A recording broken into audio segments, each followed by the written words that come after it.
Hello and welcome. I'm Dr. Ed, the Healing Vet, and today I want to talk about allowing grace. So there's a lot of things in your life that if you don't make space for them, they can't be beneficial for you. And grace is one of those things. So grace for me is about, there's kind of two ways you can look at grace. One is that grace is about beauty and harmony and elegance and beauty of movement or form or expression, creation, that sort of thing. And the other one is really that grace is the active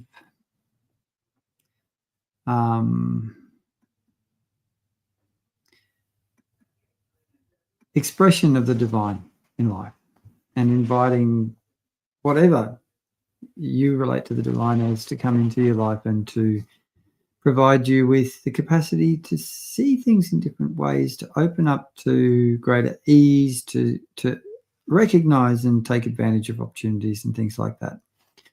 Now,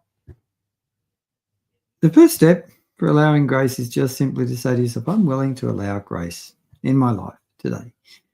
And grace is like a universal energy. It's like everywhere. It's like the air we breathe. But, you know, with your breathing, you could just take very, very tiny little breaths and nearly be suffocating all the time. Or you could breathe in generously and get a lot of that life force and energy coming into your body. And I think that grace is somewhat like that, in that the more you recognize that grace is everywhere, just like the air you breathe and the water you drink, the more you allow grace to flood into your life, the more your life becomes filled with grace and everything becomes easier, more harmonious, more fun. So this is not just good for you, by the way. It's good for your animals, because any animal that has a human that is allowing grace into their life has got a human who's going to be more relaxed and more kind and more wonderful. And for me, expressions of grace that I can make in my life are actively being kinder, actively being more curious, more sensitive, more caring with my animals. And then I become a living expression of grace that benefits my animals. Right? So I allow grace to flow into my life and support me. Then I kind of allow that grace to flow through me to and for and with my animals, so that if maybe I'm teaching my animals something, then it all just flows more gently and easily if I am allowing grace to come into this whole situation. And particularly if you've got an animal that you might have frustrations with or difficulties or challenges with, the more you can allow grace to come into these more challenging, difficult situations, the more you're going to see different ways of doing things that are kinder, that are more generous, that are more beautiful.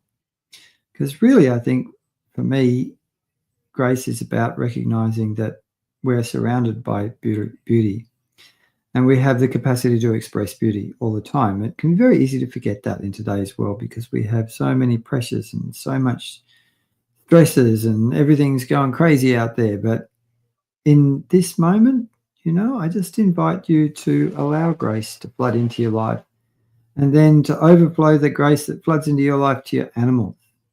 And if you do this, it might seem like a kind of a strange thing that's just a thought process, but it's not. It's much more than that, because the more that you actively seek to allow grace in your life, the more your life becomes graceful, filled with grace, filled with ease, and filled with support and wisdom from whatever you consider to be the divine.